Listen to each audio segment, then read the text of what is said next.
today's probably going to be a shorter video. We're just looking at Alicia Keys, which is one of the more popular piano sample libraries on the market right now. I've been using this for a couple months now and have really grown to love it. It's one of the more full-sounding pianos and one of the richer sample libraries that I've come across. And I mean, I'm all about full sound, but it's also pretty tweakable. I was pretty impressed when I first came about this and took a look through it, and the amount of tweakability going on here is pretty cool. You can pop up the keys, or you can look at the pedal, see how much noise stuff makes. But that's enough of that. Let's go ahead and hear how it sounds. It's really soulful, so it's perfect for kind of your, I mean, if you're a John Legend guy, or girl for that matter.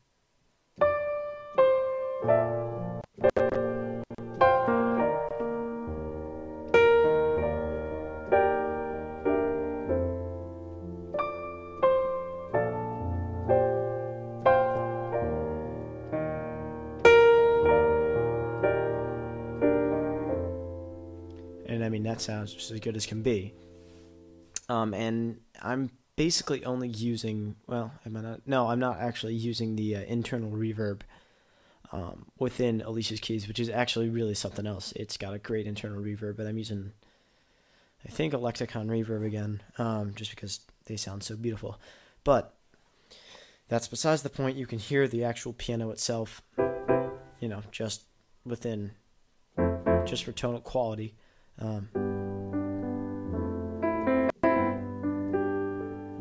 As my processor struggles to keep up with all that clicking and hissing. And also, I mean, it's perfect for jazz, and I use it for jazz a lot. For instance,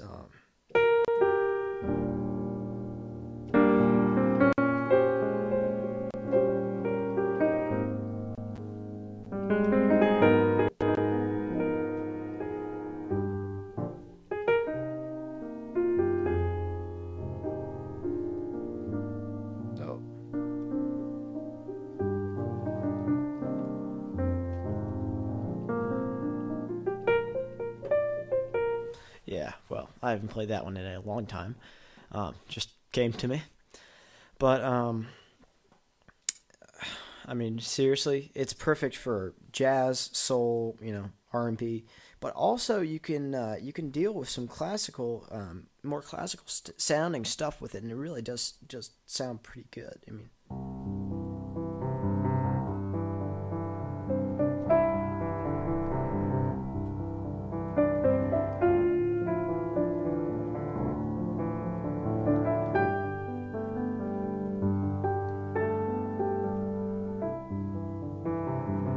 I mean, and that's just, that's not even anything that hard. But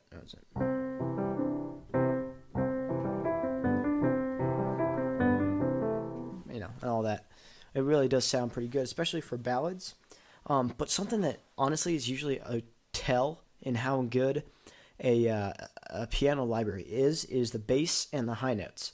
The middle, Apple's Logic, Steinway is pretty good in the middle. I mean, it doesn't sound as good as this, but for a Logic piano, it's pretty good. But it's the low end that's really the tell in the high end. So I'm going to start with your low notes here.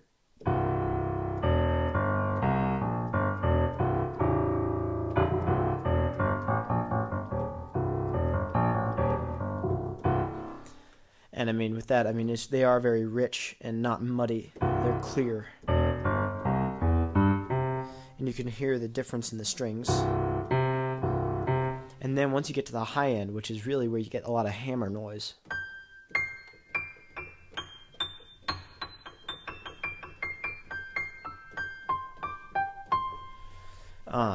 which is, also very important. But for anything in that soul, jazz, R&B genre is just,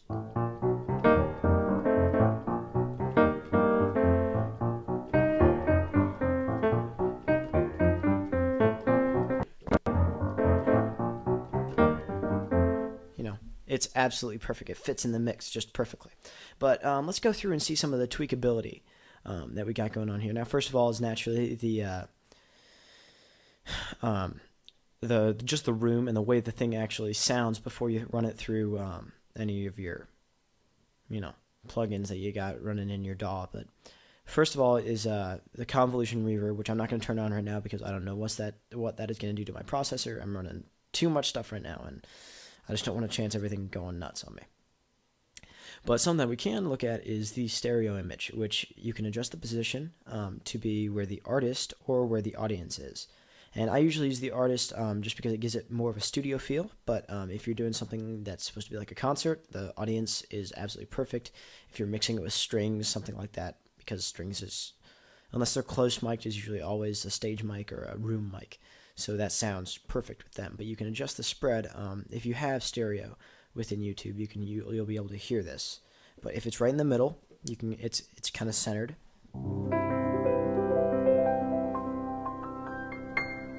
But then if I were to spread that out on the low end,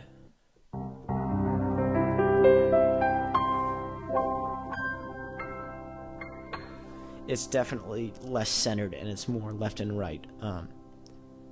But I usually like it just right around the middle, which is where the default is. I just think that sounds.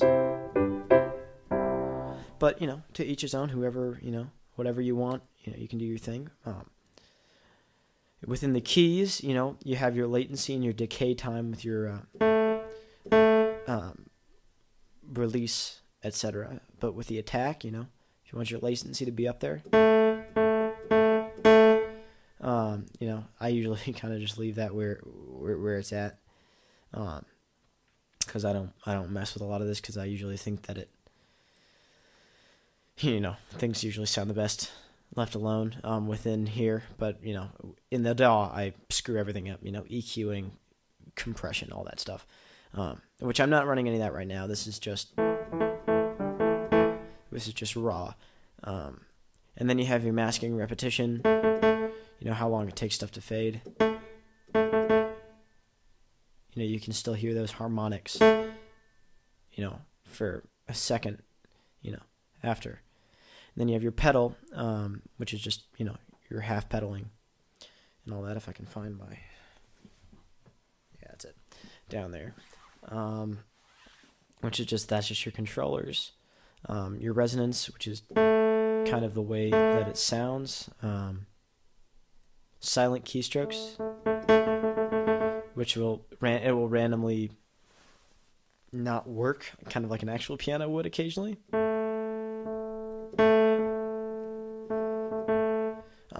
So that's one of those realism things. But if you need every note to be there, which I usually do not have that checked.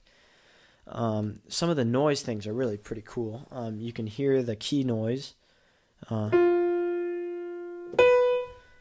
So if I were to put pedal up and put the key noise way up there, you can't really hear it. If you watch the meter, well, you can't really see it in the meter either, but you can hear the noise of the key of the hammer actually resetting itself as I release the note. But usually I leave that about where it is. It sounds pretty natural at zero decibels either way. But the pedal noise is something interesting. I was playing a grand piano the other day, and I realized that there actually is quite a bit of pedal noise, and you can't really hear that when you're playing, but it definitely is there. So if so turn all that all the way up, you'll definitely be able to hear this, and you can watch. This is just the pedal.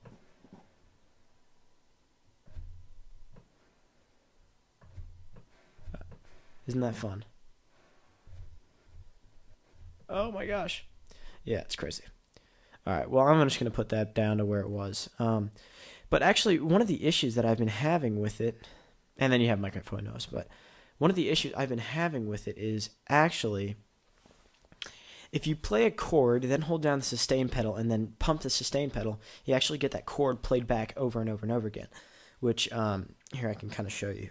So I'll play a C chord, then sustain pedal, and then my hands are now off. Hear that? You can kind of hear it go. I don't know if that actually happens in a real piano, but it sounds kind of odd. You know, if you're playing and you still hear that other chord. So, that's just one of the, but that's really one of the only things that I've ever noticed.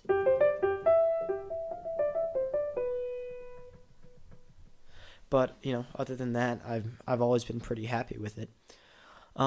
So, to end it out, as always, I have a song that I wrote 20 minutes ago featuring Alicia Keys.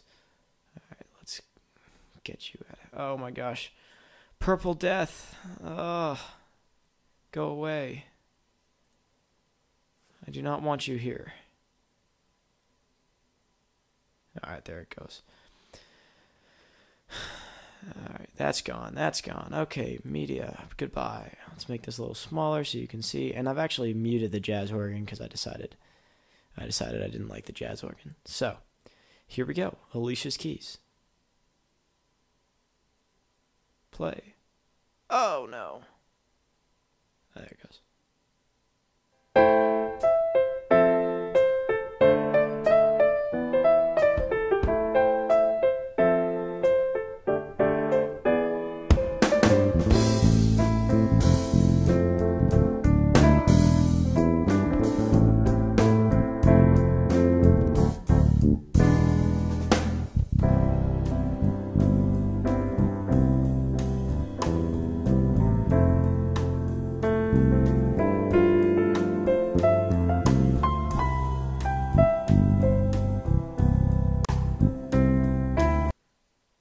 Oh, it died.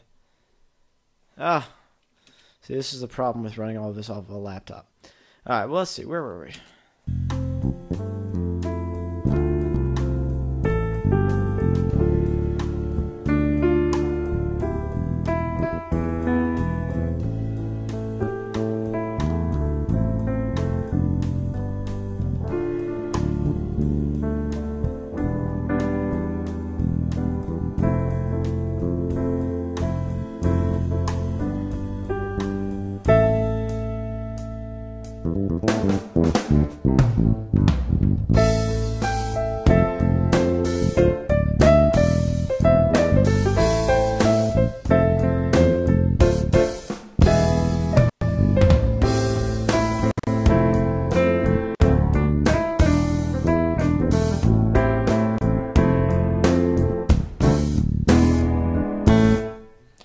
Well, that's Alicia Keys in 2 parts.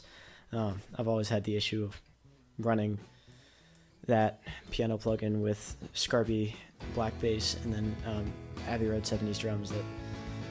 It's always kind of laggy. But if you want the MP3, head over to my website, www.johndean.tk. Should be down in the description. If you want to download it, it should be on there. And if people ask, you know, if this video gets more than 50 views, I will be very happy. So just head over to that website. And Alicia Keys is available for purchase from Sweetwater, from the Native Instruments store, or wherever great musical stuff is sold and bought. So, have a Merry Christmas, everyone. LA Scoring Strings will be the next video. I was having some technical difficulties, so couldn't do it this time. But next time, we'll get that going. See ya.